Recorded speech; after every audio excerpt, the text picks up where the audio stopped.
Ahad.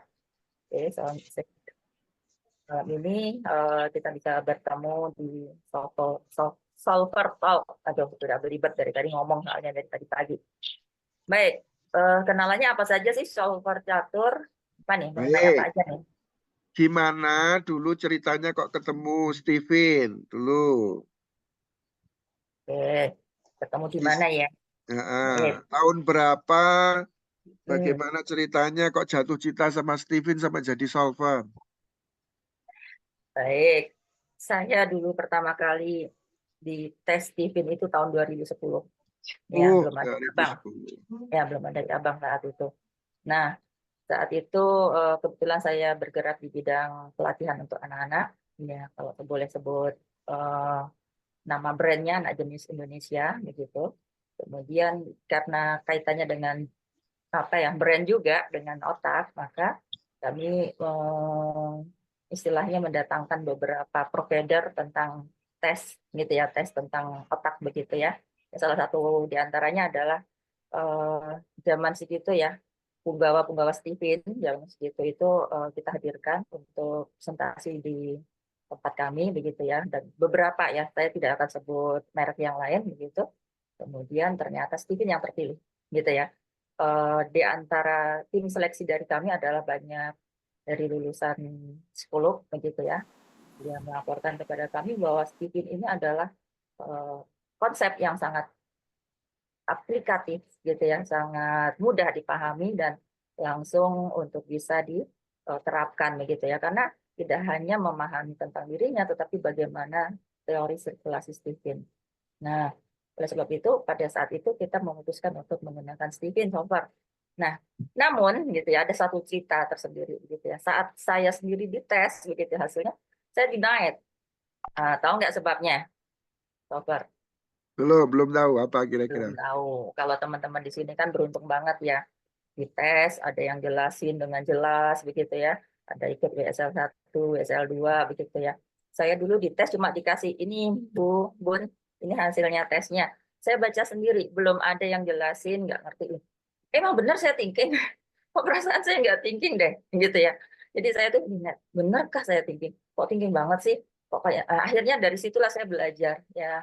Salah satu ciri khas dari thinking adalah pembelajar mandiri.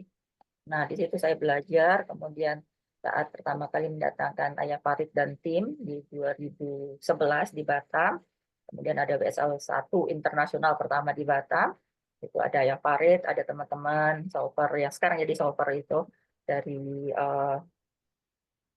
Malaysia, oke dari Malaysia, kemudian dari Batam sendiri dan beberapa teman seperti itu, dan disitulah workshop Steven level 1 internasional yang pertama diadakan di Batam. Karena Batam dekat sama Singapura dan Malaysia. Nah, disitulah kita mulai belajar. Belajar bagaimana konsep Steven, bagaimana. Akhirnya, karena kita belajar mandiri, itu salah satu ciri dari orang thinking, pembelajar mandiri. Mulailah saya memahami, oh ternyata benar ya saya thinking. Saya punya potensi thinking yang selama ini mungkin tidak saya sadari. Gitu ya, sehingga saya saat itu belum bisa mengoptimalkan kemampuan-kemampuan terbaik saya sebagai seorang thinking, begitu ya. Begitu mendalami lebih dalam untuk konsep Steven ini, ya alhamdulillah kebermanfaatan bagi diri saya, mengoptimalkan diri saya dan memahami keluarga. Karena keluarga saya kan tidak semua orang thinking ya, walaupun pasangan hidup saya juga sama-sama thinking.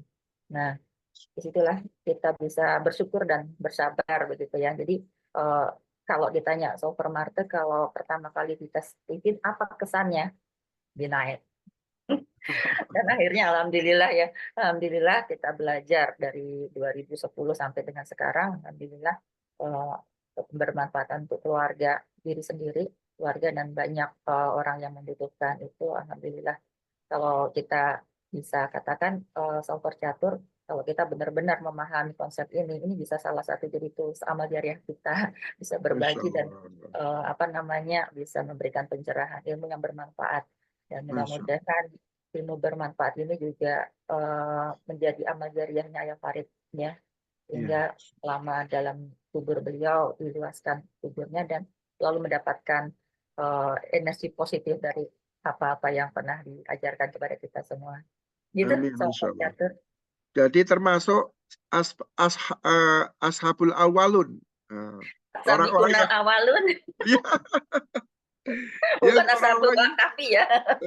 orang-orang yang pertama pejuang Stephen ya.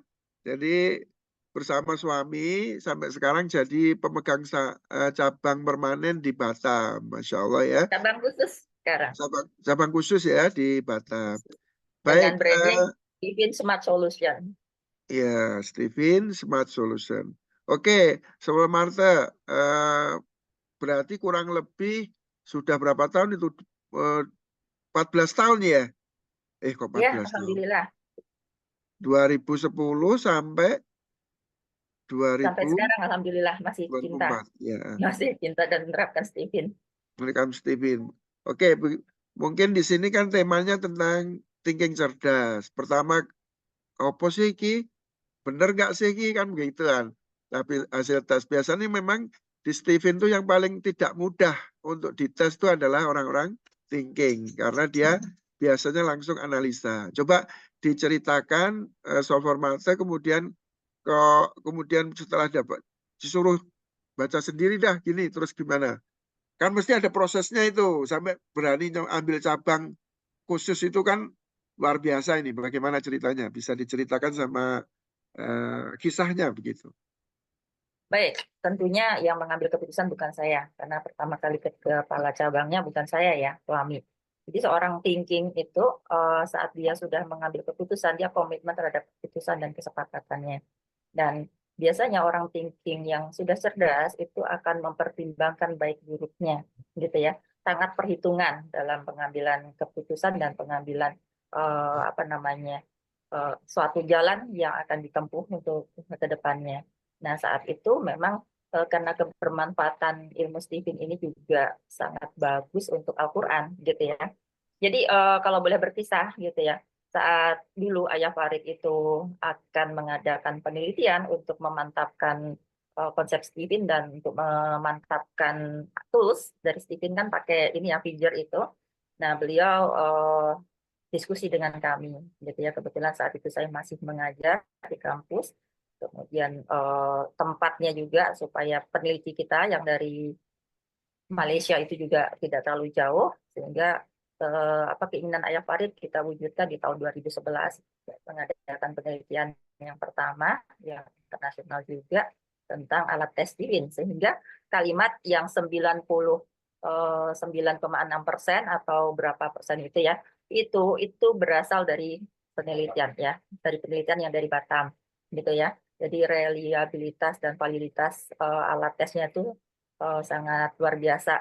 Jadi dulu ada 600 orang yang dites pertama, kemudian karena jarak 1 bulan over ya, karena jarak 1 bulan dites kembali kan mengumpulkan orang 1 bulan, ada yang pulang kampung lah ya segala macam, yang namanya Batam itu kan kota yang banyak pendatang dan tidak mesti menetap. Akhirnya tes yang kedua itu sekitar 500 orang, itu terdiri dari mahasiswa dan dosen dan guru yang kita hadirkan. Dan kita hadirkan Ayah Farid itu untuk memberikan penjelasan tentang konsep Stephen. Nah, dari 600 dan kembali lagi di tes 500 itu hanya 4 orang saja yang berubah gitu Yang ya. berubah. Dan itu Masya simpangan yang sangat kecil dibandingkan 400 ini apa 500 dari data yang sudah kita masukkan gitu ya.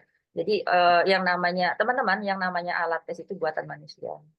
Sehingga kalau ada simpangan itu suatu hal yang wajar gitu ya. Sehingga kalau misalnya ada berubahnya hanya 4 orang dari sekian ratus yang kita tes ulang, itu benar-benar simpangan yang sangat kecil. Gitu ya. Dan ini bisa dikatakan bahwa validitas dan reliabilitas alat tes Stephen itu sangat bagus. Oke. Gitu ya.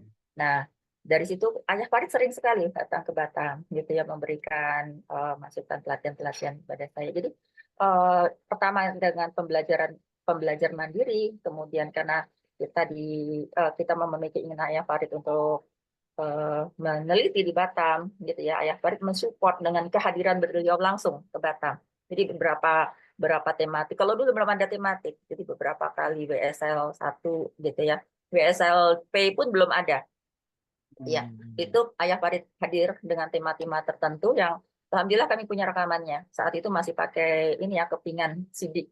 Nah, seperti Masya itu. Allah. Jadi kita langsung dibimbing sama Ayah Farid di tahun-tahun itu, tahun-tahun awal itu. Sehingga pertamanya kita langsung dapat dari Ayah Farid dan selanjutnya kita akhirnya jadi pembelajar. Dan karena thinking introvert adalah pembelajar itu mendalami begitu ya. Beda sama thinking extrovert ya. Kalau thinking extrovert itu banyak ilmu yang dia pelajari. Ingin belajar banyak hal gitu ya. Kalau thinking introvert itu biasanya apa yang dia pelajari semestinya mendalami ilmu yang sudah ada yang dia dapatkan saat ini. Jadi lebih dalam. Sehingga biasanya orang thinking introvert itu orangnya expert, spesialis, gitu ya, spesialis, expert di bidang di mana dia spesialis di situ.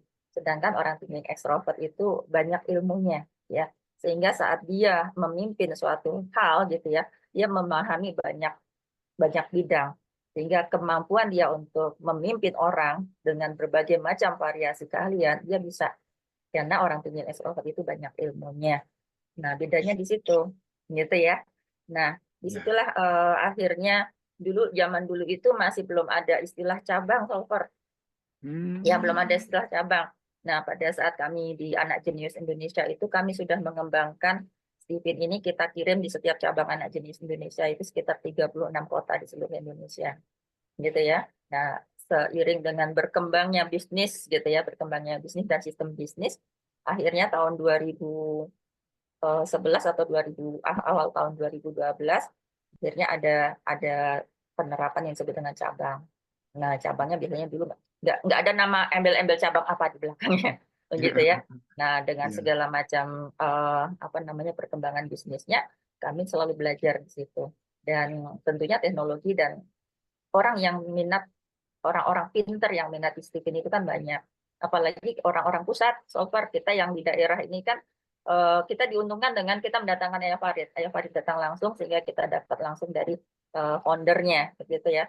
Nah, untuk teman-teman yang di pusat tidak jauh-jauh untuk belajar Stipin, gitu ya. Sehingga bagaimana kita menampilkan tampilan-tampilan pelatihan itu semakin baik. Apalagi setelah adanya Stipin Institute, gitu ya, sudah ada. Zaman saya dulu ikut WSLP, gitu ya, WSLP itu belum ada slide-slide yang luar biasa seperti sekarang, gitu ya, Ya. masih nyatat begitu.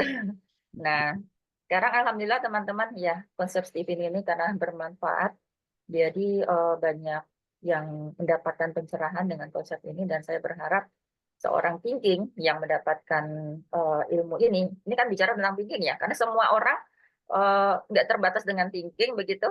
Harusnya kalau dia sadar bahwa konsep ini bagus, ya dia bisa ya mengoptimalkan lah untuk dirinya lebih baik lagi.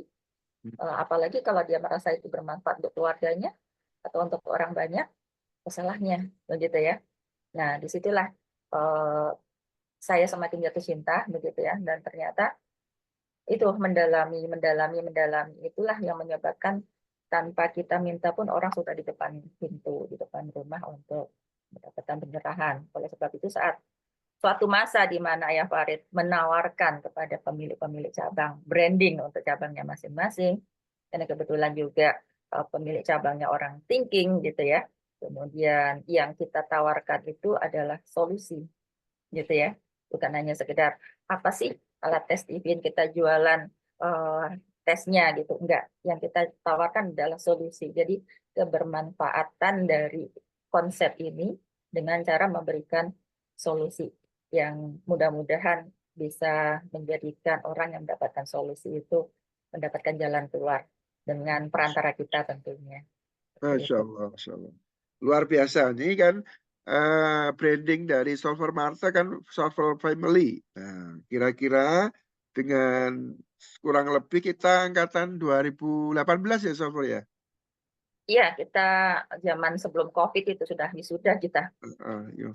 Nah, kira-kira ini bisa di-sharing di sini supaya bahwa oh benar-benar kebermanfaatan ilmu Steven ini luar biasa. Coba kasus-kasus yang bisa di-sharingkan, yang bisa menginspirasi teman-teman promotor dan semua komunitas Steven yang hadir di malam ini bisa disampaikan beberapa aja Solver. Mulai Oke, dari ya, terima kasih. Ya. sebenarnya kalau kasus banyak ya, hanya saja karena tema kita adalah thinking, gitu ya. Thinking, maka saya akan mengangkat kasus yang thinking. Oke ya. teman-teman di sini yang sudah bergabung di sini, apakah hasilnya thinking atau dalam keluarganya ada yang thinking, orang terdekatnya, orang terkasihnya thinking, itu pasti akan merasa bahwa thinking ini memang banyak tantangan untuk menghadapi orang thinking, begitu ya. Dan saya lihat saya didukung banyak orang thinking di sini.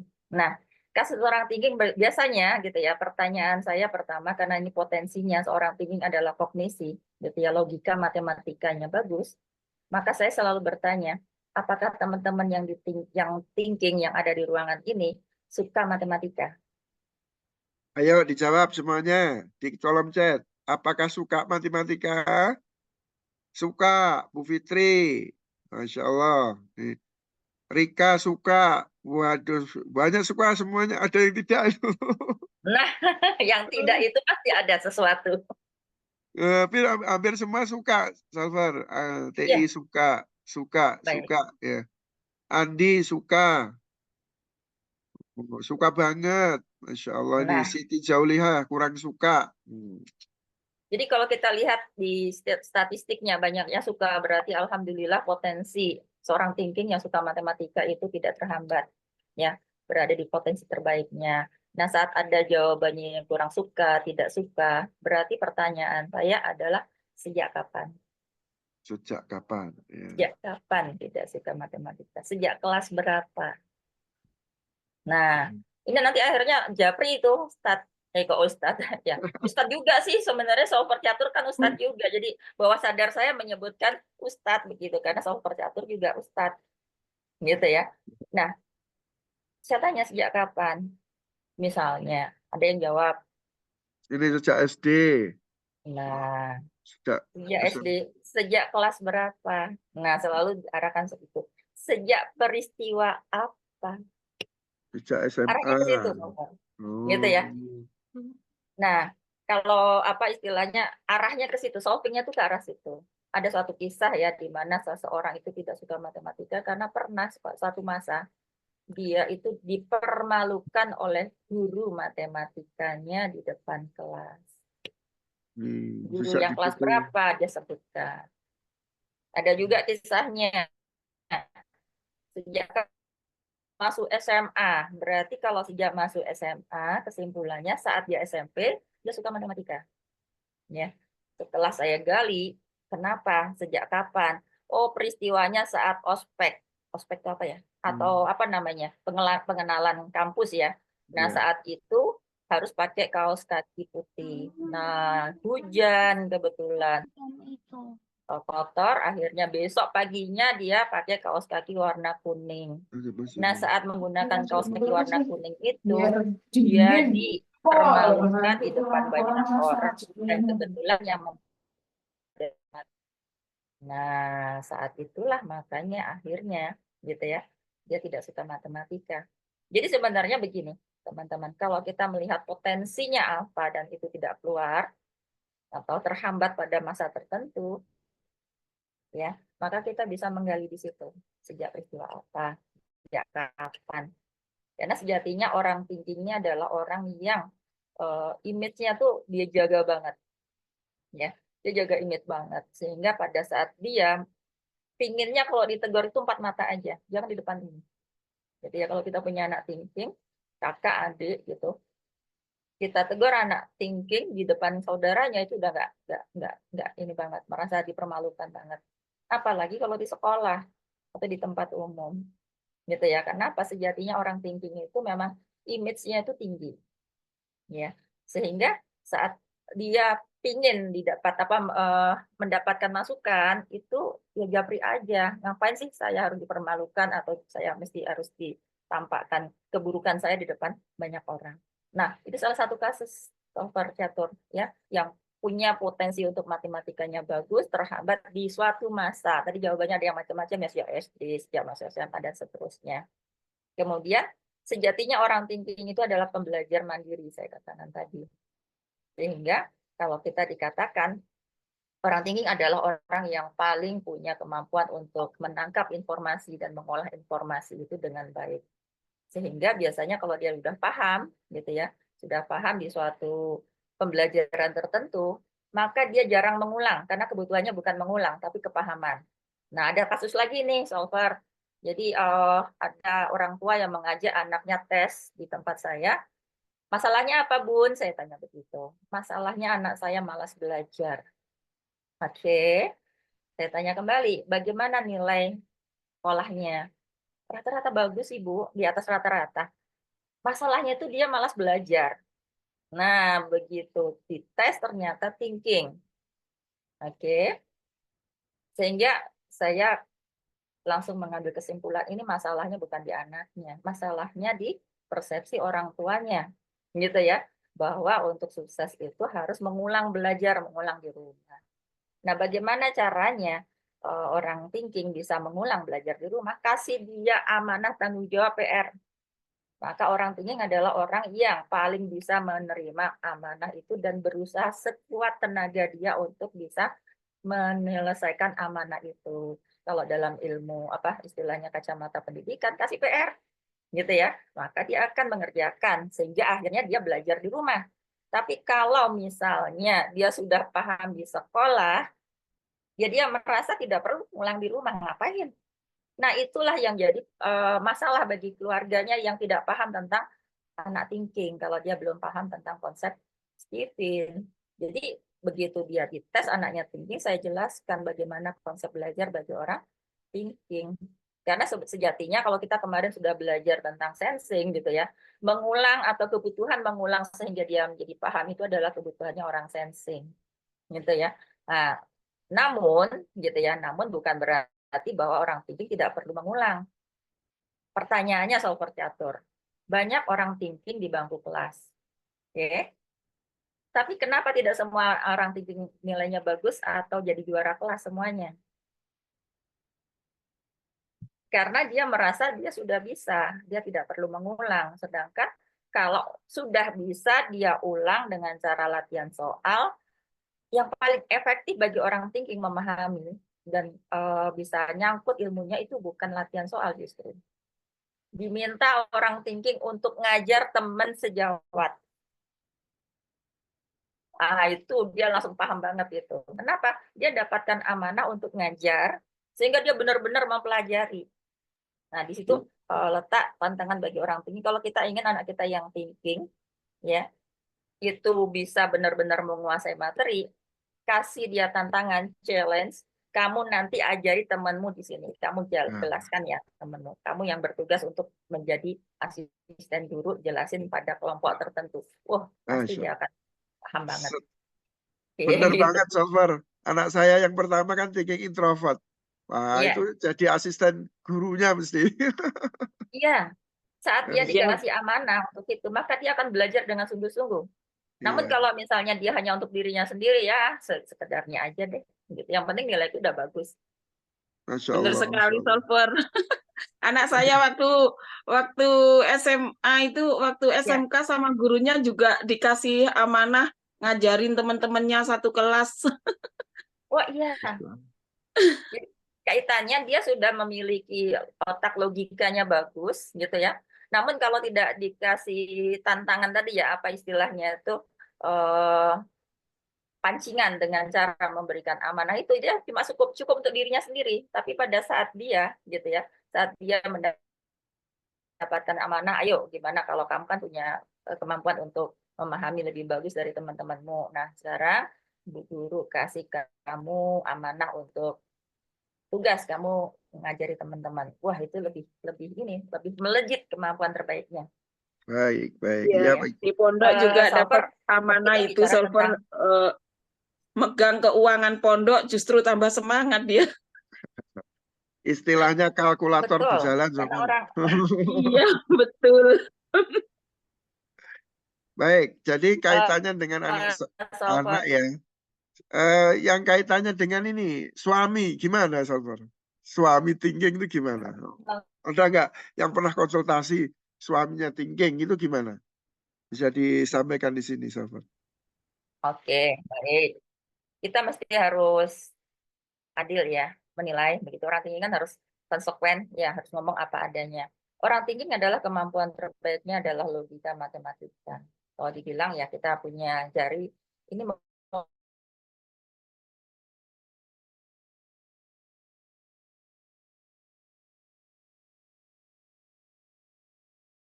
Tapi kemampuan terbaiknya orang feeling.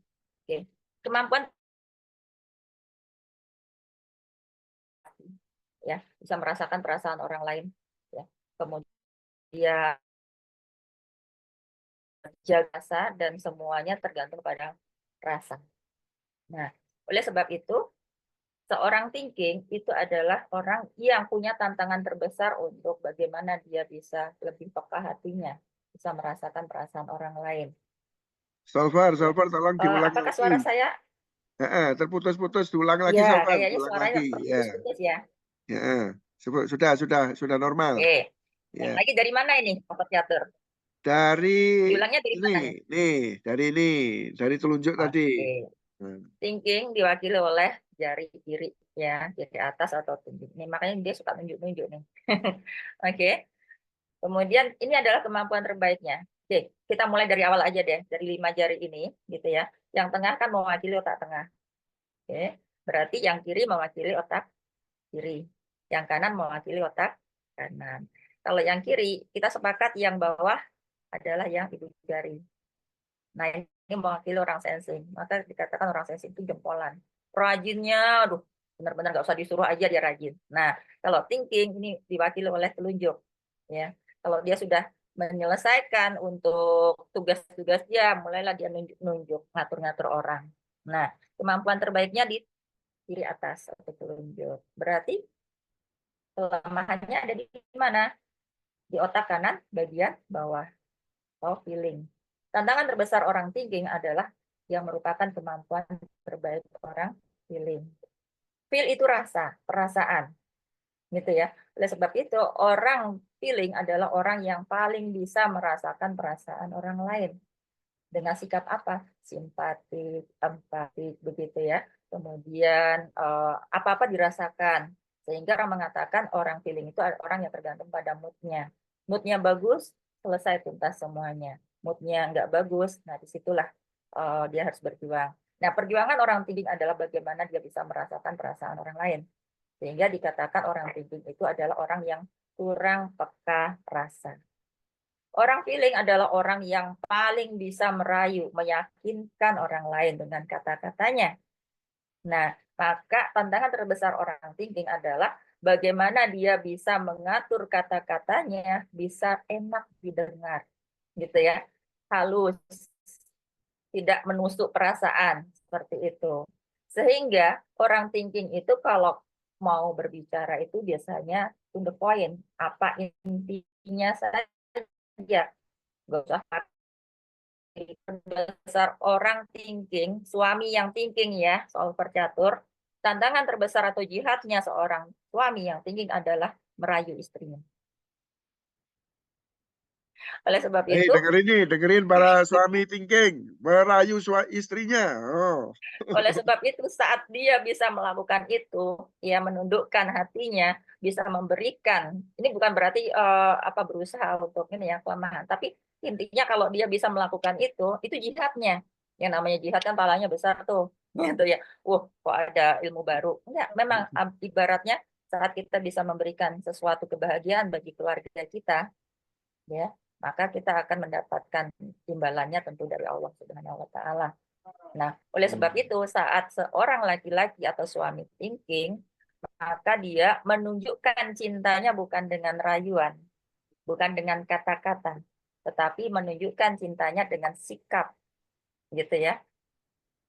Apa yang dia lakukan, perilakunya. Biasanya orang thinking akan membuat aman, gitu ya, keluarganya dengan cara apa? Ya, ibaratnya apa kebutuhan keluarga itu dia akan amankan, gitu ya. Mungkin bisa jadi dia akan terjun langsung, ya. Dia akan memastikan keluarganya aman, keluarganya akan terpenuhi kebutuhannya tanpa harus banyak rayuan, gitu. Sehingga saat kita memiliki anggota keluarga kita yang thinking, apalagi seorang istri memiliki suami yang thinking, jangan paksa suami kita bisa merayu seperti orang feeling. Karena bahasa cintanya bukan bahasa kata, tetapi sikap, apa ya istilahnya, perilaku, tindak tanduknya itu sudah ibaratnya sudah mengamankan. Contohnya begini, ada satu cerita asli nyata begitu ya. Seorang istri yang tidak paham bahwa suaminya thinking itu merasa kok suaminya nggak perhatian ya. Ya, tak pernah merayu, tak pernah mengungkapkan rasa cintanya seperti itu. Namun dia mengakui bahwa anak aman Bu, kalau saya nggak sempat untuk memandikan anak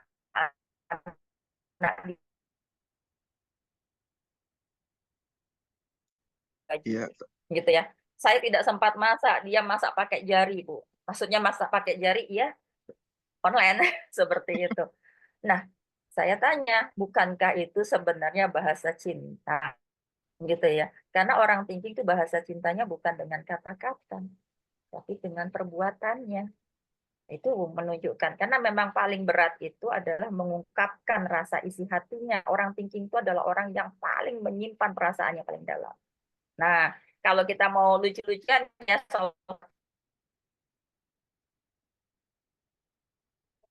iya. Ini orang thinking yang mau lucu-lucuan ya, lucu-lucuan aja. Kenapa? Belum sempat dia bisa istilahnya memantapkan diri untuk menyatakan perasaannya, udah dilamar orang. Oke, suara saya masih terdengar, masih putus-putus. terdengar, Safar, terdengar. Oke, Ya. baik. Kita kita sampai jam berapa nih? Sampai jam 9 malam. Sampai jam Oke. 9. Baik. Tema kita Oke, adalah thinking yang cerdas ya, Dokter cerdas ya. ya. Ini ada pertanyaan nih sambil menjawab pertanyaannya. Kalau anak TE nilainya 90 sampai 100, Salvar, tapi belum juara kelas karena teman-temannya banyak yang nilainya begitu. Persaingannya ketat. Apakah ortu masih harus membantu anaknya juara untuk mendapatkan tatahnya? Gimana nih? Sudah nilainya bagus tapi Baik. belum juara. Memang begini ya. Baik. Memang apa namanya? Tantangan atau inspirasi terbesar orang thinking ekstrovert ya. Itu adalah kemenangan. Gitu ya, kemenangan bahwa dia menjadi yang paling unggul di antara teman-temannya. Namun, gitu ya. Namun apabila itu tidak kita arahkan dengan baik, maka anak bisa mengalami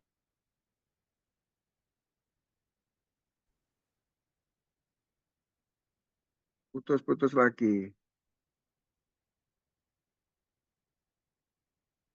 Mungkin bisa ganti apa? Provider. Baik ya. masih putus-putus.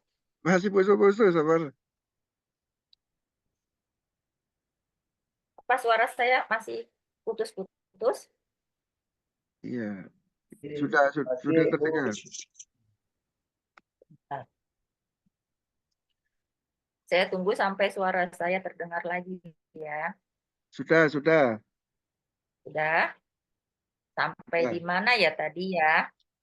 Sampai kalau tidak juara kelas bagaimana? Baik. Ya memang pada dasarnya secara umum orang thinking itu adalah, terutama thinking extrovert, adalah orang yang merasa puas saat dia menjadi orang yang terbaik. Seperti itu. Hanya saja kita mesti harus sadari bahwa banyak di luar sana juga anak-anak thinking, gitu ya. Kemudian bagaimana kualitas kecerdasan setiap kita juga itu, kalau kecerdasan itu diturunkan ya solver ya, diturunkan Iya, dari kualitas kecerdasan orang tuanya. Namun kalau hasil tes personality genetik tidak diturunkan, disitulah bisa menyebabkan kenapa dia sama-sama thinking, kenapa si thinking yang satu bisa lebih cepat, lebih encer otaknya dibandingkan yang lain. Seperti itu.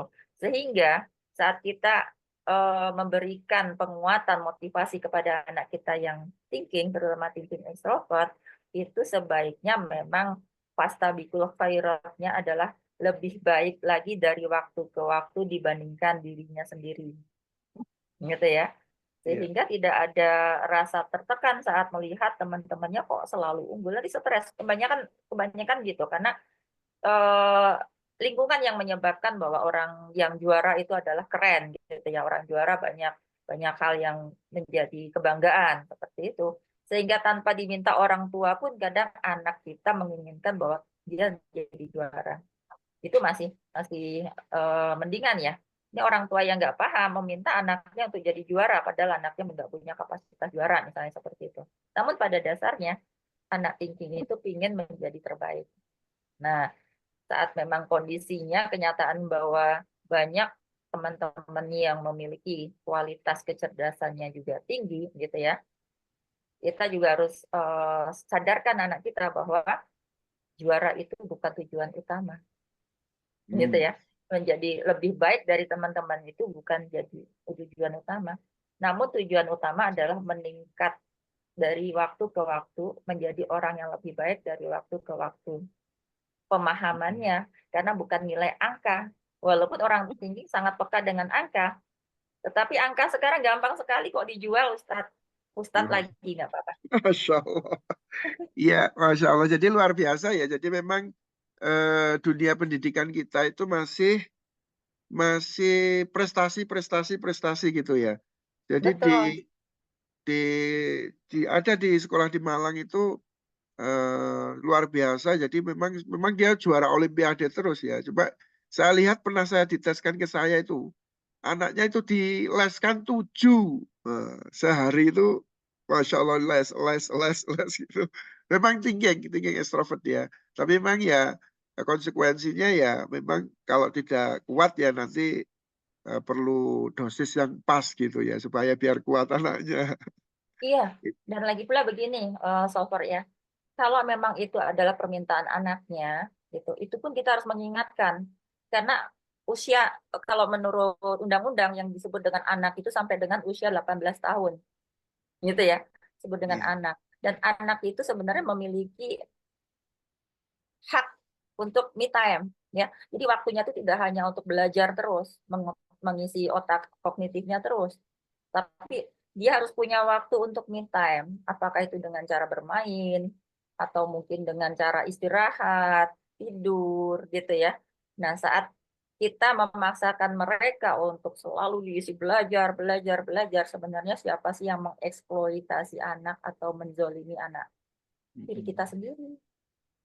Nah, saat kita bisa memberikan keyakinan pada diri kita sendiri maupun keluarga kita, bahwa yang namanya fastabiqul khairat itu sebenarnya menjadi pribadi yang lebih baik dari waktu ke waktu.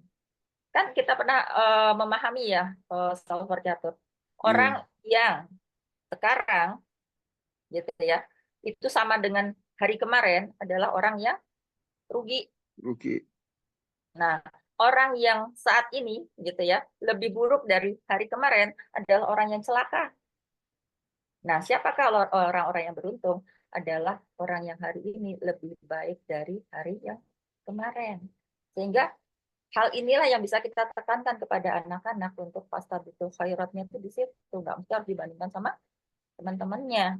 Kecuali kalau dalam hal kebaikan, dalam hal ibadah gitu ya, walaupun sebenarnya ibadah itu bukan untuk dilombakan gitu ya, tapi untuk semangat supaya namanya juga anak-anak ya, namanya anak-anak juga belum paham apa yang disebut dengan kewajiban, tapi kan kita biasa menanamkan istilahnya kebiasaan supaya saat dia menjalankan kewajiban itu tidak ada lagi tekanan atau berat dalam dirinya, maka biasanya kita memberikan apa namanya iming-iming fastabiqul khairat, ayo yang ini bisa sedekah segini, seperti itu. Luar biasa. Saya ingin Ini pertanyaannya banyak sekali, Solver. Masya Allah, gimana ini? Mohon pencerahan sebentar, Umi. sebentar. Mohon pencerahannya Umi untuk memotivasi strategi anak TE untuk menghafal Al-Quran. Ini kayaknya ada part 2 kayaknya ya untuk thinking, karena orang thinking itu orang yang bertanya ya. Dia selalu bertanya, kritis ya, kritis Saya terhadap yang sesuatu. sudah dibacakan dulu saya jawab ya. Iya. Over ya. Ini putus-putus lagi Solver Marta suaranya.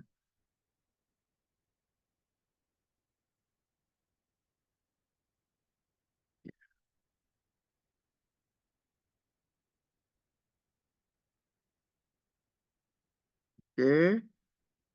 Masih ganti provider mungkin ya. Jadi luar biasa ya, orang thinking itu biasanya orangnya kritis, suka data, analitis ya. kalau orang thinking jadi ketua cabang ya, dia jalan aja ada sesuatu yang tidak nyaman, dia tuh langsung tahu. Wah, luar biasa ya radarnya ini. Radarnya orang thinking itu kalau ada Mohon sesuatu. maaf, terlempar keluar saya, Salvar. Nah, sudah masuk. Sudah masuk kembali. Oke. Saya spotlight Mengharapkan dulu. wifi dari hotel nih soalnya. Iya. Saya spotlight dulu. Bentar. Saya sudah dijadikan co-host kah? Oh, belum. Oh, Ya, sudah. sudah. Saya izin share screen dulu ya, Salvar, Iya, untuk silakan. mengambil satu materi, di Boleh. mana kalau kita mengatakan thinking cerdas, itu berarti kita juga mesti paham kebalikannya, begitu kan? Iya. Nah, seperti yang kemarin dibahas juga pada saat kita bicara tentang sensing, cerdas, tidak cerdas itu dari buku Kubik Leadership. Hanya saja kami sepakat ya kata tidak itu kita ganti. Karena kita belajar bagaimana pengaruh kata-kata kepada mindset kita, maka kita ganti dengan kata belum cerdas. Kenapa? Kalau belum cerdas berarti setiap orang itu punya hak untuk berproses sampai dengan waktu dia berakhir. Sehingga kata-kata tidak cerdas kita ganti dengan belum cerdas. Mudah-mudahan teman-teman sepakat di sini ya. Nah, di sini kita lihat indikatornya seorang thinking. Oke, belum bisa ya. Oh, belum bisa. Saya jadikan kok. Anu dulu. Oh, sebentar.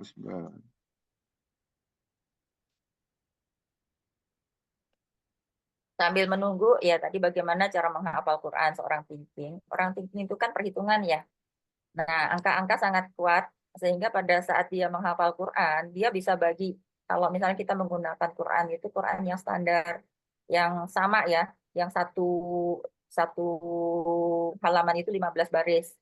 Nah, saat dia bisa membagi menjadi 3 bagian, gitu ya, bagian atas, bagian tengah, bagian bawah, kita minta anak kita mengamati, ya, yang 5 baris di depan itu ayat berapa sampai dengan ayat berapa, gitu ya. Kemudian 5 baris yang ke tengah atau yang kedua itu ayat berapa sampai dengan ayat berapa. Kemudian 5 baris berikutnya ayat berapa sampai dengan ayat berapa. Sehingga nanti dia akan lebih paham, lebih cepat menghafal saat mengulang 5 baris dulu, 5 baris dulu, 5 baris, habis itu nambah lagi ke 5 baris berikutnya, habis itu baru nambah 5 baris berikutnya. Dan kita pakai kata kunci biasanya kalau untuk Al-Quran ya, kata kuncinya di awal ayat itu kata apa, gitu ya. Di akhir ayat itu kata apa. Kalau misalnya ayat itu nah, itu salah satu tools atau cara untuk menghafal orang thinking. Tentunya tidak akan terlalu jelas ya, karena kita hanya berbicara. Baik, sebentar saya coba lagi ya soal catur ya. Kayaknya belum bisa deh. Sudah jadi co-host? Sudah kok. Bentar, saya cek dulu screen saya. Oke, kayaknya sudah saya buka. Slide share screen. Coba.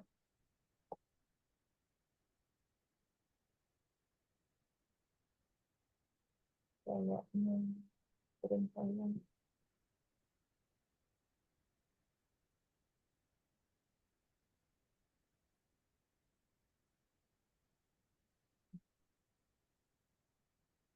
Nanti saja solver kayaknya ini karena tadi saya terlempar keluar, jadi settingan di laptop saya tidak terlalu bagus. Baik, Oke. mungkin boleh ini kan solver apa ya istilahnya, kita mau sharing-sharing, ada yang ingin ditanyakan dan perlu dijawab karena saya tidak bisa membaca banyak banget ini satu persatunya, mungkin yang solver Iya. yang pilih aja deh. Oke, banyak sekali ini bertanya. Ini memang perlu orang-orang kritis, orang-orang yang suka bertanya. Luar biasa. Ini aja solver yang kaitannya dengan kasus juga, terutama biar nanti pas ketika promotor menjelaskan itu bisa dengan bijak dan tidak salah apa namanya itu resep. Nah, gimana solver? Misalkan tentang yang dua jangan, suami istri sama-sama thinking, atau keluarga yang anaknya sama-sama thinking. Nah, silakan solver. Oke, sebelum nanti Ibu Sri ada raise hand ya, sebentar ya Bu Sri ya. Baik, saya ingin mencoba untuk menjawab pertanyaan dari Software Catur. Yang pertama, seorang tinggi adalah orang yang komitmen terhadap aturan dan janji. Seperti itu.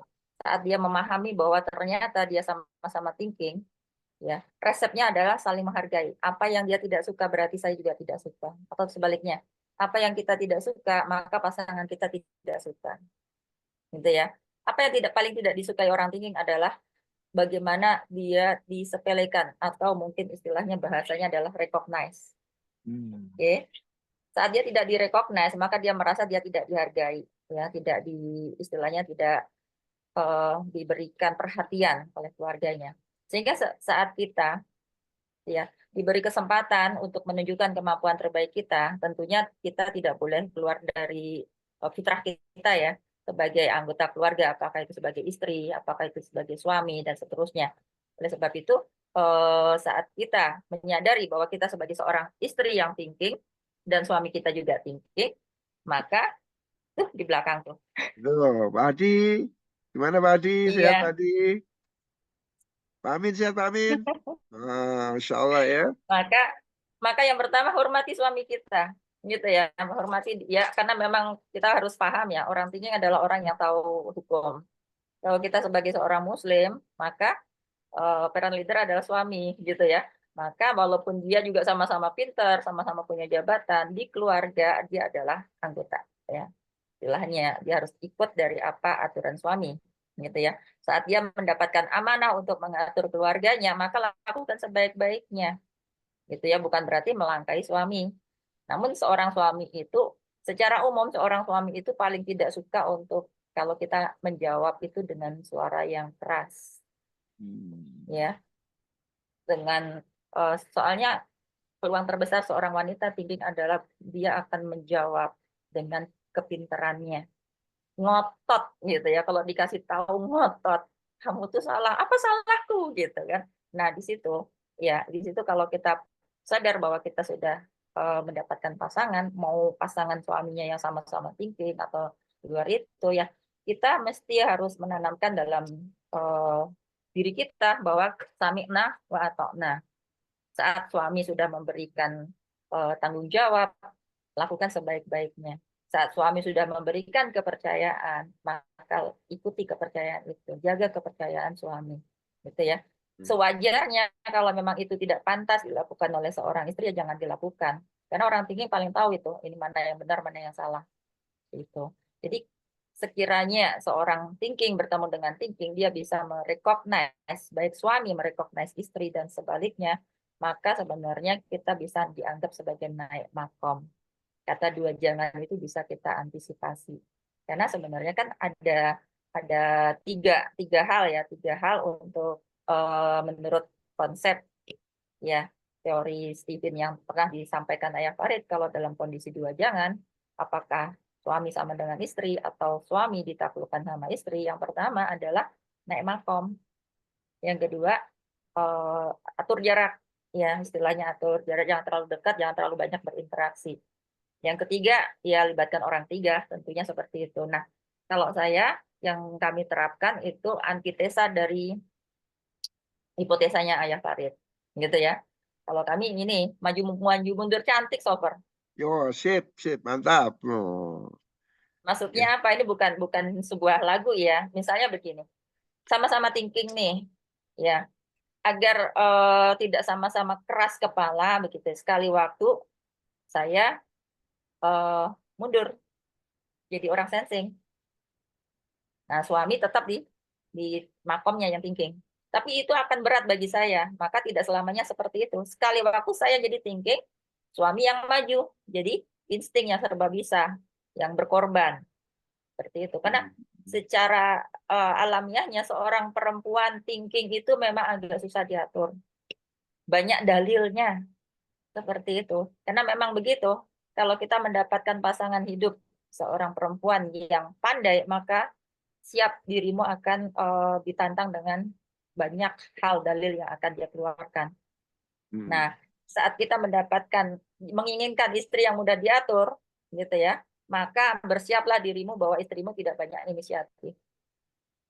Seperti itu. Jadi memang Masya kita Allah. mesti harus sadar tidak ada manusia yang sempurna. Kalau kita menginginkan istri kita yang pandai, ya siap-siap aja dia susah diatur. Kalau kita Mm-mm. inginkan istri kita yang manut, nurut, maka siap-siap aja dia kurang inisiatif. Iya, Gitu iya. ya, harus nunggu perintah terus seperti itu. Nah, bagaimana dengan keluarga? Misalnya anak kita thinking. Yang pertama, kan tadi sudah saya sampaikan, anak thinking paling tidak suka dibanding-bandingkan. Gitu ya. Oleh Hmm. sebab itu kalau kita ingin menegur yang satu, si thinking ini, jangan di depan adiknya, jangan juga di depan kakaknya seperti itu. Ya, 4 mata aja. Kalau pakai kacamata ya 8 mata. Seperti itu. Luar Jadi jangan, biasa. karena memang benar-benar orang thinking tadi dikatakan keras kepala. Kenapa? Karena dia akan selalu ngengkel, nyangkal gitu ya. Namun kalau kita pakai bahasa yang bisa diterima dan kita hargai dengan cara apa? Memberikan masukan tanpa harus diketahui oleh orang lain, maka dia merasa dihargai. Gitu. Nah, itu salah satu tipsnya. Yang lain lagi apa? Solver yang mau dibahas. Heeh. Kalau memerintah jangan langsung tapi dikasih pilihan. Nah, salah satunya Dr. Silver. Mau mandi 5 menit Itu lagi atau 10 menit lagi? Masya Allah. baik. Luar, luar biasa ya, ini banyak sekali pertanyaan. Mana yang mau dijawab dulu ini? Ini Bu Sri Oh, nih, Bu yang raise Sri. hand dulu dong. Udah capek Ya, itu tangan diangkat, Bu Sri. ya, Mungkin saya berharap Bu Srinya bisa open cam dan langsung ngomong ya. ya silakan Bu Sri. Ayo Bu Sri sini. Oper cam Bu Sri. Saya ya. Assalamualaikum Assalamualaikum. warahmatullahi wabarakatuh. Salam, silakan Bu Sri. Kemarin Waalaikumsalam. ada seorang ibu ngajak anak ke tempat saya, usianya 6 tahun, kelas 1 SD. Di sekolah itu pendiam, mana itu tidak pernah berbicara, tidak mau bicara sama gurunya. Padahal di rumah itu biasa berbicara sama orang tuanya. Setelah diajak ke sini, tes hasilnya thinking, TE. Oke, Terus orang tuanya harusnya bagaimana ya, Bun? baik. Nih. Masalahnya apa kalau anaknya pendiam? Iya, di sekolahan aja dia diam. Terus kalau ditanya sama orang tuanya gitu pas tidur, pas mau tidur, kamu gimana sama gurunya? Baik ya gurunya. Dia enggak suka sama gurunya katanya. Oke. Katanya kenapa gurunya? Enggak tahu ya. Dia enggak menyampaikan sih, cuman dia bilang enggak suka karena orang tuanya enggak pernah datang ke sekolahan. Terus anak itu masih kelas 1 SD. Cuman Masya dia Allah. geleng-geleng kepala aja kalau ditanya sama orang tuanya. Iya. Bu Sri, Kalau Oh, Bu ditanya Sri. baik. masalah di sekolah. Kayaknya nih yang ngomong bukan Bu Sri RA ya, Bu Sri yang lain kayaknya. Bu Saya Sri yang Bu Sri lain. RA yang lain. Bu Sri, harus bentar ditahan dulu ya. Ini Bu Sri Gimana? SMA 2 Tanjung Balai dulu. Ayo Bu Sri, ditahan Suaranya dulu. enggak begitu kedengaran. Ya, ya, ya, ya. Ini saya. Oke. Silakan Bu Sri yang dari Sumut. Iya. Silakan. Assalamualaikum Kita warahmatullahi jawab dulu aja, wabarakatuh. Solver. Iya. Nggak apa-apa, nggak apa-apa. Waalaikumsalam. Wabarakatuh. Terima kasih atas kesempatan yang diberikan. Lanjut. Saya ini udah mengajar 31 tahun. Tapi yang saya rasakan ini sekarang memberikan materi, kebetulan memang materi saya yang saya ajarkan ini sulit, kimia. Jadi sekarang ini justru dengan adanya gadget, dengan mudahnya mencari materi-materi pembelajaran dari gadget, internet dan sebagainya, kok justru malah siswa kita itu jadi malas, tidak seperti dulu, daya ingatnya, kemauan ingin tahunya, menangkap ke otaknya, jadi makin malas karena sekarang ini kendalanya itu saya perhatikan, memang ada mereka mengenai pelajaran itu ngapain diingat, ngapain apa, cukup nanti lihat gadget aja, lihat di internet ada jawabannya semua, tapi nggak ngerti hubungan satu dengan yang lain apa, nggak bisa menganalisis, nggak bisa mengolah gitu kan. Jadi yang saya mau tanya sama ibu itu, untuk zaman ini sebagai pendidik bagaimana caranya supaya mereka kembali seperti zaman-zaman kita dulu loh, semangat belajarnya, sehingga gitu sulitnya kita dulu mencari literatur, mencari buku kemana-mana, tapi kita semangat untuk tahu, mengolah data, menghitung segala macam kan. Nah sekarang ini justru saya kok makin punya kendala berat, sementara kemampuan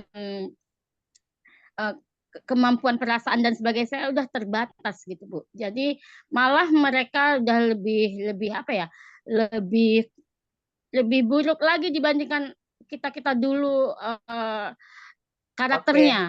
baik dipahami ya Bu Sri ya. Ya, Dipahami oke. supaya teman-teman yang lain punya waktu untuk ini ya bertanya ya. Jadi apa yang harus Solusinya. kita lakukan dengan tantangan ini gitu ya. Oke, Baik, dua silakan dulu Bu ya, Jan. Taufer ya. Yang pertama Ya, tadi saya dari orang tua yang ternyata dia di rumah itu ekspresif gitu ya. Begitu di sekolah dia kok jadi pendiam ya. Dia tidak suka dengan gurunya seperti itu.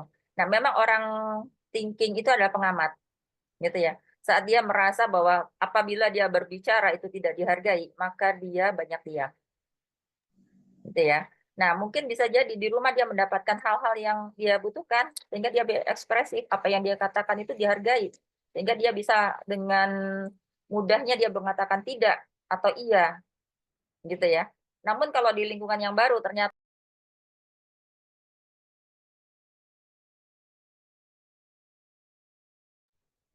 mohon maaf, tadi saya ngomong belum dihidupkan ya ininya. Baik, sampai di mana tadi, Sofer? yang kalau di rumah explore, di sekolah diam. Oke, baik. Seorang thinking adalah pengamat, ya. Saat dia merasa bahwa di sekolah dia berbicara itu kurang dihargai, ya mungkin sikap gurunya kah, bagaimana dia reaksi teman-temannya, itu, maka dia akan lebih banyak menyimpan kalimat-kalimatnya. Mengapa dia di rumah ternyata dia lebih banyak ngomong, ekspresif? Mungkin bisa jadi dia di rumah dihargai, gitu ya. Sehingga dia bisa berani mengatakan tidak suka, nggak mau, seperti itu. Memang di rumah itulah tempat di mana kita menyiapkan anak kita menjadi sebaik-baiknya. Saat misalnya di rumah dia bisa ekspresif, itu berarti dia nyaman di rumah. Nah, saat dia di sekolah dia merasa kalau saya ngomong juga nggak dihargai dan seterusnya, mungkin bisa jadi anak menjadi pendiam. Seperti itu. Dan itu wajar saja karena thinking itu memang dia tidak suka tampil gitu ya. Dia banyak diam gitu ya, tetapi dia paham. Nah, saat dia bisa memperhitungkan kalau saya banyak bicara juga nggak dihargai, lebih baik saya diam. Itu. Nah, untuk yang Ibu Sri yang tadi SMK mana ya Tanjung Balai tadi, itu adalah masalah kita bersama, Bu. Ya, itu adalah gangguan belajar. Ya, ilmu pengetahuan dan teknologi, terutama IT, itu seperti mata pisau, ya, yang tergantung kita yang mau dipakai mengoptimalkan belajar itu bisa. Tetapi kalau dipakai juga untuk mengurangi IQ kita juga bisa. Kalau yang kita akses itu game aja gitu ya. Kemudian apa situs-situs yang tidak bermanfaat, itu akan benar-benar menurunkan IQ kita. Apalagi kalau misalnya kita sudah terkena tayangan-tayangan yang tidak pantas, itu benar-benar merusak otak. Nah, sebenarnya untuk hal seperti ini tidak bisa kita lakukan sendiri sebagai guru di sekolah. Nah, membutuhkan teman-teman, terutama pengambil keputusan di sekolah, untuk bersama-sama gitu ya menjaga sekiranya kita memerlukan IT dalam pembelajaran, berarti ada aturan-aturannya yang harus kita sepakati bersama. Sehingga pada waktu-waktu tertentu anak baru boleh pegang gadgetnya ya. Nah, pada waktu-waktu tertentu maka anak tidak boleh memegang gadgetnya seperti itu. Itu di sekolah bisa. Nah, di rumah berarti kita mesti harus kerja sama dengan orang tua aja. Kalau orang tua sendiri nggak bisa mengontrol anaknya, apalagi kita, Bu. Di sekolah cuma 24 jam kan, nggak lebih nggak kurang kan. Nah, dan selebihnya dari waktu mungkin di sekolah, ya kalau waktu sekolah yang full day mungkin agak panjang ya. Tetapi nggak akan bisa 24 jam di sekolah, kecuali kalau dia memang boarding. Gitu ya, memang dia asrama. Asrama itulah makanya biasanya kebanyakan asrama tidak mengizinkan santri-santrinya atau murid-muridnya untuk pegang gadget. Ya, kalaupun ingin menggunakan teknologi gitu, biasanya disiapkan lab komputer atau apa yang mengurangi peluang anak untuk mudah mengakses sesuatu yang tidak sepantasnya diakses. Seperti itu, Bu. Jadi memang ini adalah PR kita bersama. Jadi masalahnya bukan Ibu aja, kita juga mengalami masalah itu kok, Bu, ya. Dan memang kita harus sama-sama sadar. Mulai dari siapa? Mulai dari diri kita sendiri terhadap anak kita, ya, keluarga kita. Bagaimana kita menerapkan aturan-aturan, kemudian kesepakatan dalam menggunakan gadget kita, seperti itu. Karena kebanyakan memang solver catur gitu ya. Orang tua yang mengeluh di rumah gitu, anaknya kok main game terus. Pertanyaan saya kebalikan, itu gadget siapa yang beliin? Akhirnya kan jawabnya orang tua juga. Dibelikan dengan ini enggak, dengan apa namanya, transaksi enggak, maksudnya ada kesepakatan enggak, dipakai maksimal berapa. Itu Iya, memang betul, harus. Sabar. Jadi kalau bisa kita sepakat misalkan jam 9 atau jam 10 kecuali ada tugas, semua gadget dikumpulkan, ya. Boleh kayak gitu. Dikumpulkan. Nah, begitu. Tuh, terus ada aturannya jam pakai. Salah satunya jam pakai. Kalau sudah melebihi 1 jam atau 2 jam, kita harus ingatkan anak-anak kita. Baik, tadi ada Hmm. komentarnya Bu Sri ya, orang tua kalah dengan anak. Sebenarnya bukan menang kalah sebenarnya. Kenapa orang tua akhirnya merasa kalah dengan anak? Karena itu adalah kompensasi dari rasa bersalah orang tua yang tidak bisa membersamai anak dengan waktu yang banyak. Gitu ya. Sehingga akhirnya anaknya dikasih kompensasi, dikasih gadget. Terutama anak-anak yang masih perlu bimbingan. Nih, di luar sana nih banyak nih orang tua pingin nyiapin makan pagi gitu ya, supaya anaknya nggak ganggu di dapur, kasih gadget dulu. Nah, salah dia di dapur. Saya contohnya seperti itu. Akhirnya Atau orang biar tua yang merasa bersalah itu akhirnya ya gimana lagi kalau nggak digitukan nanti anaknya rengek, nangis dan seterusnya. Sebenarnya berarti bukan ke orang tua yang kalah dengan kelas parenting, Bunda. Solver, kelas parenting. ya, Ya, ya. kelas Intinya kan kalau saya parenting. kan dikatakan tadi family solver, arahnya ke situ juga solver. Jadi memang ibaratnya masalah keluarga ini masalah inti, masalah dasar. Sebelum kita berbicara tentang profesi, sebelum kita bicara tentang hal-hal di luar sana, karena bagaimanapun juga pendidikan di awal pendidikan kita itu adalah di rumah, bukan di tempat lingkungan. Nggak ada bayi yang begitu cengar langsung sekolah, kan nggak ada. Bagaimana dia ditanamkan pendidikannya kan memang dari usia dini kita sebagai orang tua yang bertanggung jawab. Oke, insya Oke, Allah mungkin luar biasa ya. saya kembalikan waktunya ke solver catur. Boleh. Terima kasih Salvar Martel, luar biasa. Jadi masalah gadget, kemudian masalah anak-anak kita itu memang ada yang perlu sifatnya spiritual, yang kita mohonkan kepada Allah, dan juga kita sebagai orang tua memberi nasihat dan contoh. Karena konsep copy paste itu mesti lihat, wah ibu main gadget terus, ya anaknya akan ikut main gadget gitu. Jadi copy paste dan juga kita mohon pertolongan pada Allah. Sebelum sepertiga malam terakhir, mohon kepada Allah supaya anak-anak kita diberikan hidayah, taufik, dan inayah sama Allah. Karena yang memegang hati anak-anak kita adalah Allah. Dan juga contoh, penting ya, contoh orang tua juga membatasi gadgetnya. Kalau gadgetnya terus dipakai, ya anaknya akan mencontoh seperti itu. Begitu Bunda Sri R.A. Semantanjung Balai Sumut. Ya. Ini dari RSH juga Bu Risnawati. Silakan Bu Risnawati Sehotang. Ya, Silahkan Bu Risma. Assalamualaikum. Ya, Ya, boleh. Assalamualaikum Solver. Saya mau Boleh. tanya, ada anak thinking usia 5 tahun, dia TK, ya kan.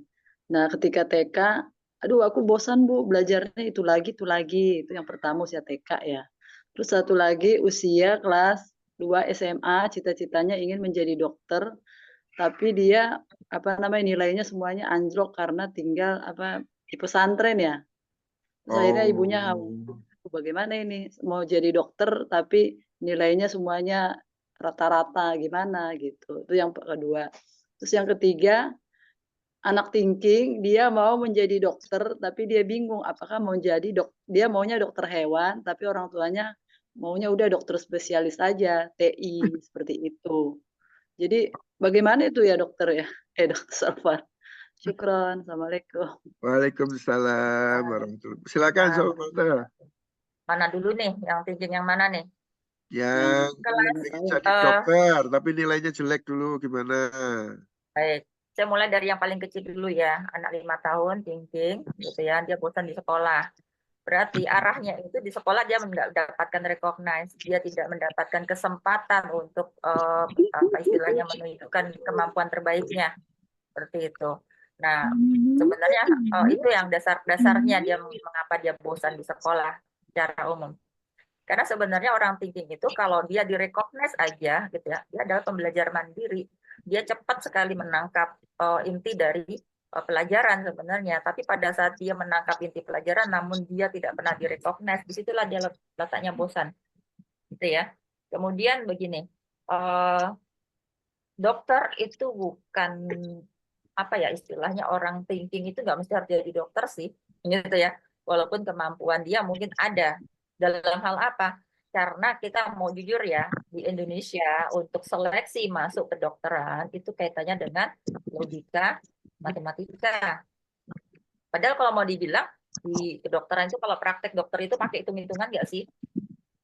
Enggak kan, ilmunya bukan ilmu hitung-hitungan. Tapi itu kan salah satu bagaimana menyeleksi supaya orang yang punya keinginan jadi dokter itu akhirnya ya tereliminasi dengan cara apa? Dengan cara menilai kaitannya dengan matematika, gitu ya.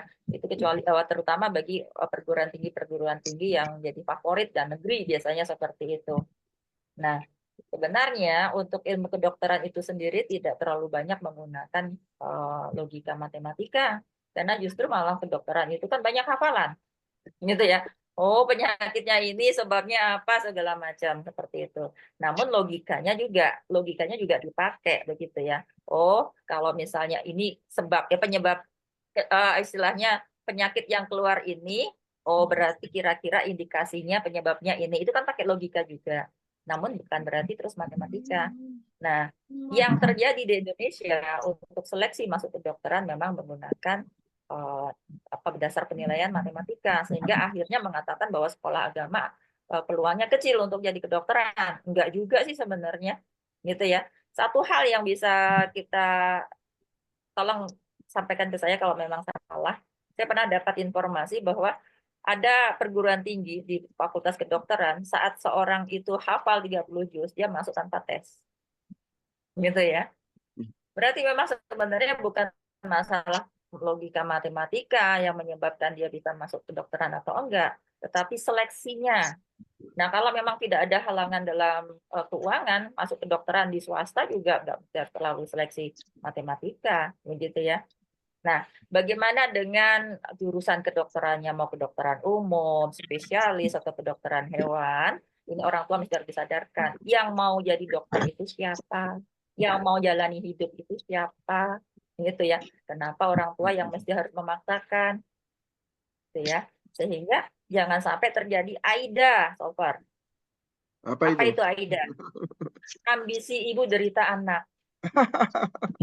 Masya Allah. Cita-cita ibunya zaman dulu atau ayahnya zaman dulu gitu ya, nggak tercapai, akhirnya anak ya ini Tadi. ayah dulu mau jadi dokter nggak bisa. Kenapa? Gara-gara ayah tak mampu untuk seleksi. Sekarang kamu gampang sekali belajar IT, istilahnya mendapatkan bahan-bahan materi pelajaran udah mudah. Sekarang kamu jadi dokter ya, wah itu AIDA itu. Jadi cita-cita orang tua yang zaman dulu nggak tercapai, anaknya pula yang disuruh. Jadi intinya di konsep Steven ini kita tidak hanya berbicara tentang anak, potensi anak, tetapi bagaimana kebermanfaatannya supaya orang tua, kan kebanyakan orang tua itu datang untuk ngetesin anaknya. Nah kalau dia ingin anaknya sukses, ya jangan cuma tes anaknya dong. Tes kita sebagai orang yang nunjuk-nunjuk, yang akan mengarahkan anak kita, apakah benar anak kita bisa sesuai dengan kemampuan terbaiknya. Jangan bandingkan dengan kita dong. Zaman kita dulu kita takut banget sama orang tua, ya. Hormat banget apa yang dikatakan orang tua, mungkin kita nggak berani ngelanggarnya. Anak sekarang lebih kreatif lagi, gitu ya. Belum lagi kita paksa. Nah, seperti itu perlu kita lihat bahwa zaman sudah berubah, ya. Kondisi tantangan kita juga sudah berubah.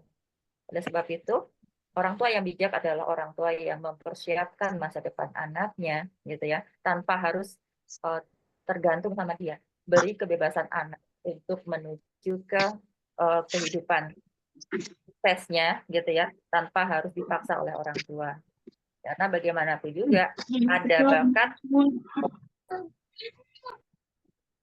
Ya, luar biasa ya. Putus-putus lagi. Oke, terima kasih Salvar. Masya Allah ya, ilmunya luar biasa. Semoga bisa memberikan insight, memberikan pencerahan bagi para promotor bahwa kita harus terus belajar, kita harus terus menggali lagi ilmu tentang konsep Stephen, karena kita sebagai cahaya ya, sebagai cahaya, nyalakan jalan cahaya kepada banyak orang. Oke, di akhir kurang 5 menit ini minta Solver Marta memberikan insight, kira-kira bisa memberikan cahaya apa ini malam ini. Silakan Solver. Baik, bagi orang tua, ya, kalau kita sudah merasa jadi orang tua ya, yang pertama persiapkan anak kita, generasi penerus kita itu mandiri, ya. Dengan cara apa? Percaya bahwa mereka itu bisa dengan kita beri fasilitas sesuai dengan kebutuhannya, bukan keinginan kita, gitu ya. Kemudian yang kedua, ada minat, ada bakat. Nah, saat anak kita punya bakat, namun dia tidak ada minat di situ, tidak ada passion, gitu ya. Kalau bahasa asingnya itu talent and passion. Kalau ada talentnya tapi anak kita tidak ada passionnya, jangan dipaksa.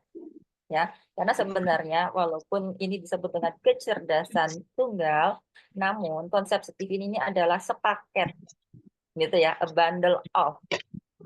Sehingga bakat itu tidak hanya satu-satunya, gitu ya. Dia punya banyak pilihan hidupnya, sehingga saat kita menyadari bahwa anak kita, oh dia punya hasil tes Stephen ini, dia punya bakat begini, itu bukan satu-satunya pilihan dalam kehidupan dia.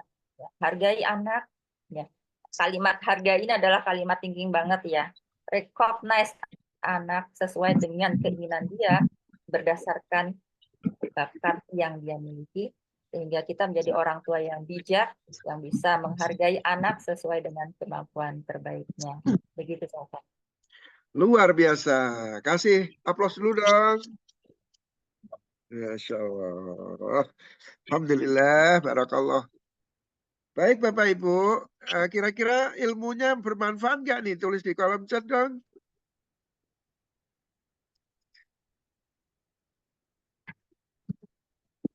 Wah, mantap, bermanfaat.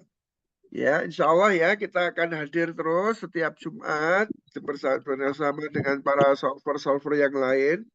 Insya Allah, sehingga ilmu dari solver ini bisa turun ke para promotor dan para pegiat Stephen. Karena semua solver punya kelebihan-kelebihan masing-masing ya. Ada solver family, ada solver development, monetisasi, dan yang lain. Semuanya punya kelebihan. Dan memang Ayah Farid mengatakan bahwa ya kalau memang mau ke solver politik ya ke solver Ghazali gitu. Insya Allah seperti itu. Jadi semua punya kelebihan, semua punya potensi yang Allah telah ciptakan pada diri kita. Tinggal bagaimana kita menggali dan menggembleng supaya menjadi expert di bidangnya. Terima kasih semuanya. Salam sehat selalu, salam bahagia, sukses mulia. Stephen, gue banget. Tentang lo. Selamat istirahat. Semoga Allah senantiasa memberkahi kita semua, diberikan rezeki yang luar biasa, ya anak-anak yang soleh solehah, pasangan yang setia, taat setia, keluarga sakinah mawaddah warahmah. Sampai ketemu di Jumat yang akan datang. Sampai keadaan yang luar biasa tentunya. Terima kasih. Dari saya kita tutup dengan ucapan alhamdulillah dan doa hafaratul majelis. Alhamdulillahirabbil alamin. Subhanakallahumma wa bihamdika asyhadu an la ilaha illa anta wa atubu ilaik. Terima kasih Sobat Marta. Salam Terima kasih semuanya dan mohon maaf kalau ada hal-hal yang kurang. Terima kasih. Dadah, sampai ketemu ya. Semoga semuanya Terima setelah kasih. ini Salam tes satu yang banyak. atur. Ya, Amin, tes yang amin, banyak amin. Terima semua kasih. dites. Salam Ya, hormat. Terima ya kasih semuanya. semuanya. Mohon maaf sekiranya ada yang kurang berkenan. Ya, Izin, Lev. insyaallah. Salam buat Abi di belakang. Ya, saya tutup ya.